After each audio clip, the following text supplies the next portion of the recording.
Greetings and welcome to a Canadian take on news events. I'm your host, Gordy Canuck, and in this video, I'm going to be talking once again, expressing my opinions, thoughts, views on the matter of AI, artificial intelligence, and I'm going to be once again speaking out against it. And I recognize that in doing so, I am going counter culture, so to speak, certainly counter to the prevailing online digital culture, which is heavily promoting AI and encouraging the population to embrace AI. And I recognize that in putting out content of this nature that contradicts the dominant narrative, that there is a very strong possibility that my content may be suppressed. Another term that is often used among YouTube type stations is throttled, to create the impression in the digital online world that there is only one narrative and pretty much everyone is going along. And if you do not, you're a kook, you're a nut, you're a conspiracy tinfoil hat wearing conspiracy theories, theorist, etc., etc., etc. I'm going to be sharing something that I wrote to my Patreon timeline. If this content resonates with you in any way and you would like to hear more, I invite you to hit the like button. That helps the algorithms to hopefully improve the exposure. And likewise,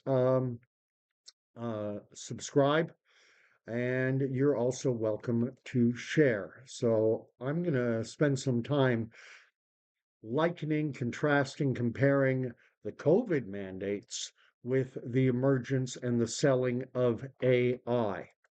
Uh, Everyone who lived through the COVID insanity knows all about the mandates. We were told to shelter in place, to wear a diaper on your face, to follow stickers on the floor of a grocery store aisle, and obviously to get injected with a substance that was rushed into development with no long term safety profile. And why were all these things being done? We were told it was because our government agencies that they cared about our well being. It's because we care deeply about the safety, security, health of the Canadian population, the American population, the European population. The COVID mandates were our friends and they were going to keep us safe. That was the overriding message. And if you believed that, then I'm going to tell you right now to just, click on, turn my video off because this message is not for you. It'll probably just make you angry. But if you're like me and many others who saw the COVID mandates as being anything but friendly, then I will invite you to stick around to the end of the message. And likewise, even if you're just a little bit or slightly or somewhat inclined to question whether or not governments and even health officials overstepped their bounds and were possibly being influenced by forces that did not and do not have the best interests of the broader population at heart, if that's even just simmering at the back of your mind, then you may also want to stick around for the rest of this message. Um, I am going to state it categorically. I'm going to tell you right now, AI, artificial intelligence, is no more benefit to you than were the draconian COVID mandates. AI is being sold as a helper, it's a friend. And I'm going to say it is more like a Trojan horse. Many will be familiar with Sun Tzu and his seminal treatise on military engagement. It was called The Art of War. And one of the central themes of The Art of War was the importance of, quote unquote, knowing your enemy. That was key when engaging in warfare. Know your enemy. And I'm going to tell you that the architects and creators of AI platforms and their systems, that they are no more your friends than were the creators and promoters of the COVID mandates. This is warfare. And just as the COVID mandates were all about control, and I would argue that they were designed to weaken the general population, AI does exactly the same thing. Again, AI is being promoted as a friend, but I say that it views humanity as the enemy. And as more and more people interact with it, AI learns more and more about us. We're the enemy, and it already knows too much. And by signing on and engaging with it, we willingly give it even more ammunition. Now, we're in a situation where governments around the world are promoting and embracing AI with the same enthusiasm that they had for, say, the COVID vaccines.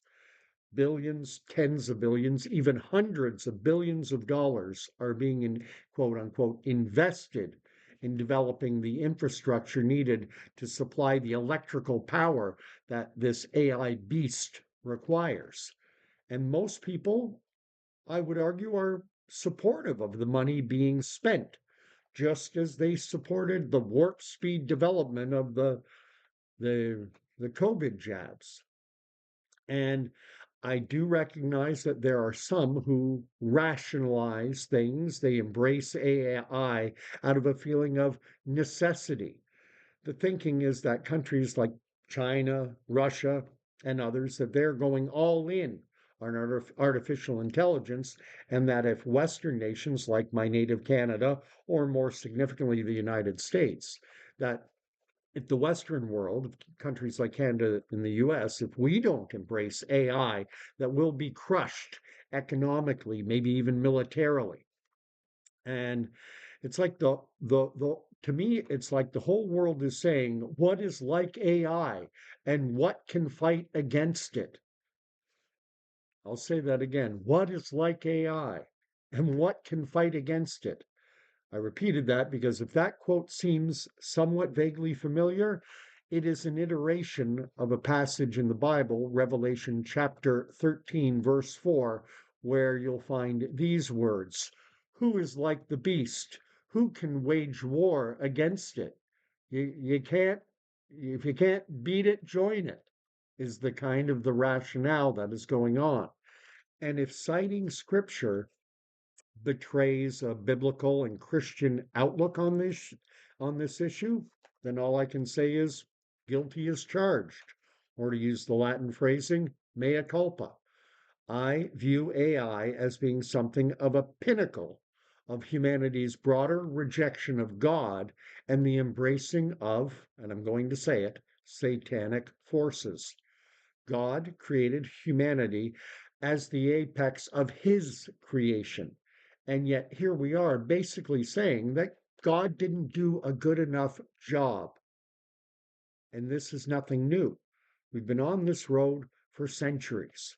We've looked at so much of God's wondrous creation and said, not good enough. There are problems. The plants that were created to feed us have now been genetically modified and altered. We've poisoned creation with chemicals to counteract what we perceive as flaws in God's handiwork. Science has reordered the building blocks of this world to create new substances like plastics and graphene. And why do we do this? Because we are short sighted creatures. We can see far enough to recognize the benefit and conveniences that technology and science provide, but we fail to take into account the long term dangers we've created and that we continue to create. I mean, the human brain is capable of so much, but it takes effort, it takes concentration, it takes focus, and this life is hard when there are challenges constantly confronting us. And sacrifice is not a popular word in our culture. It is seen as a negative outcome because of our collective myopia, short sightedness. We only see the effort required in the short term, and we ignore the rewards that effort and sacrifice bring. Uh, it's that old familiar bromide that we want to have our cake and eat it too.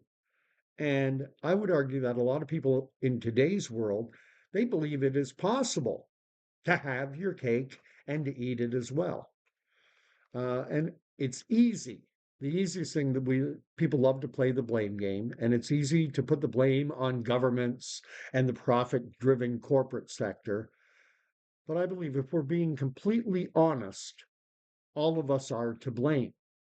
I mean, I live in Canada, democratic Western nation, and in democratic Western nations, political parties and candidates will compete against one another over who will provide the most goodies with the least amount of pain. You know, you can have everything and pain free. You can have your cake and eat it too. Oh, yeah, we can fund all manner of social programs and initiatives.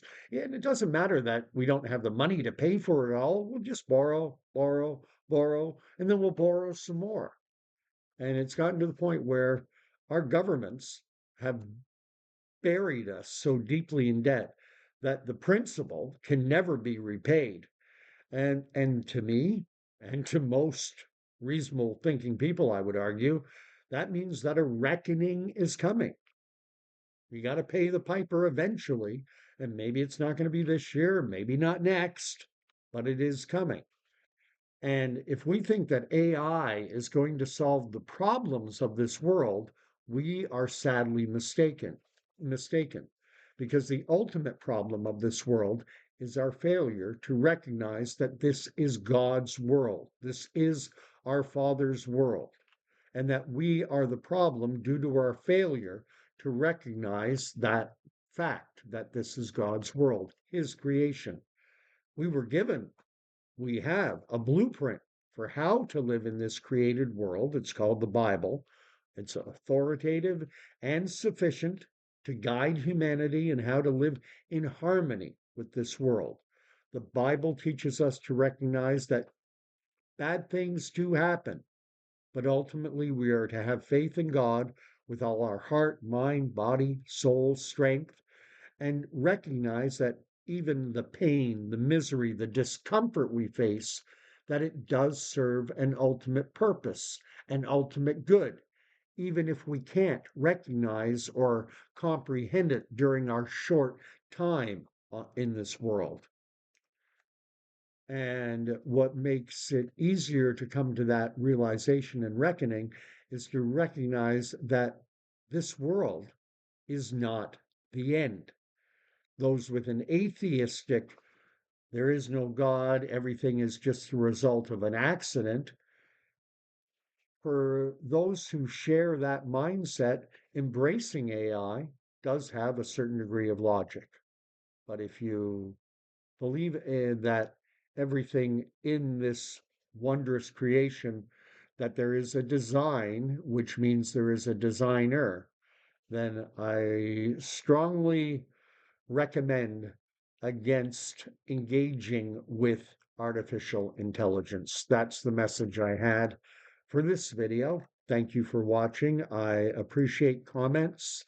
I read them all. I try to respond to as many as I can. It depends. Some videos get a lot, some get very few, some get none.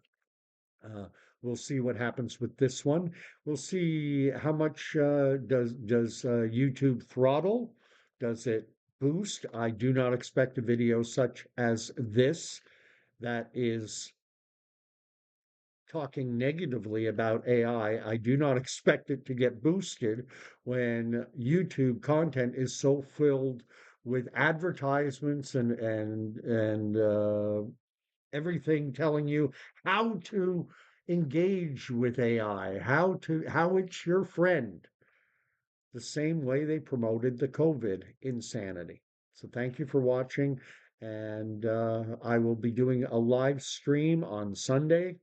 My schedule, if you will, is to do something of a recap Sunday, look at the current news and events. Act One is the station, a Canadian take on news events, the thoughts, views, and opinions of a nearly 60-year-old. I'm in my 59th year, born in 1966. Canadian veteran, was in the Canadian Armed Forces until 2021. I bet you can guess why I left. Uh, why I released from the Canadian Armed Forces in June of 2021. There was a certain medical intervention I feared I would be ordered to take. At any rate, I've rambled on long enough. Thank you for watching again. Like, share, subscribe. God bless. And I hope to see you when I do my live streams. My live streams are going to be on Sundays, a recap of current events, and on Wednesdays, looking at the news of the day from a biblical perspective and drawing in scripture, trying to focus in on one or two, maybe hopefully just one passage of scripture and how it might relate to things that are going on in our broader world, in the broader culture. So God bless and hope to see you again. Bye for now.